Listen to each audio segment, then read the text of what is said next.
To what extent is this a matter of the shareholders? You say what's best for the shareholders so we could sell more things for perhaps if you're Under Armour. To what extent is your employees, your employee base, and how they're going to be reacting to it? Who are the constituents as a CEO that you have to be paying attention to in making this decision whether to withdraw or not from one of these councils? Well, the answer to your question is yes. It's got to be, in a digital age, the team of the best players wins, so you do not want to offend your workforce that is increasingly people of color, increasingly women. The most educated and hardest to recruit people are typically lean progressive. So it is, this is a huge problem for a CEO. And a CEO right now does the calculus and says, what do I lose from walking? I lose the support of a presidency that is becoming increasingly irrelevant and can't seem to advance his agenda, and I get some mean tweets the following day.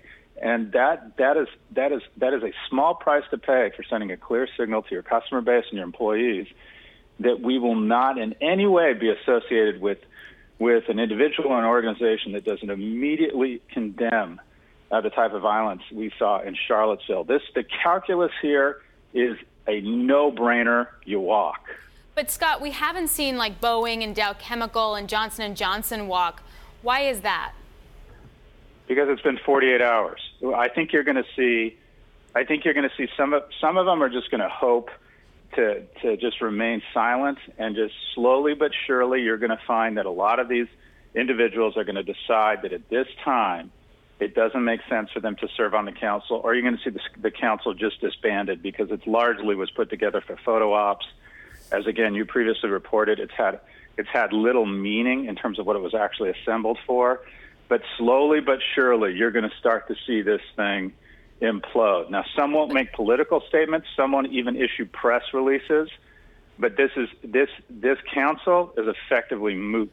But Scott, for Under Armour, I mean, the pressure really came from Twitter. A lot of consumers who saw the pictures of the riots that we saw on Saturday with protesters wearing Under Armour had a lot of pressure when it comes to Under Armour on Twitter. But you don't have someone saying, I'm not going to buy your plane, Boeing, because you're part of the council, or J&J, I'm not going to buy your body soap. I mean, does that play into the psyche of the C-suite?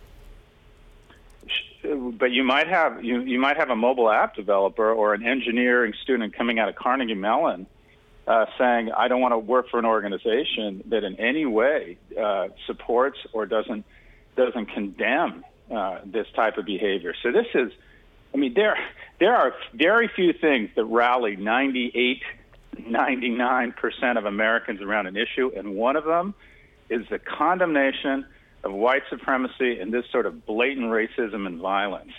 It's as if the presidency literally said, let's stick a gun in our mouth. This is, from a brand standpoint, this was an incredibly tone-deaf move. And a lot of these, like I said, you're going to see the people on this council drop like fleas. Some of them more explicitly than others. But whether it's your employees, whether it's your investors, whether it's your consumers, this is a no-win situation staying on this council.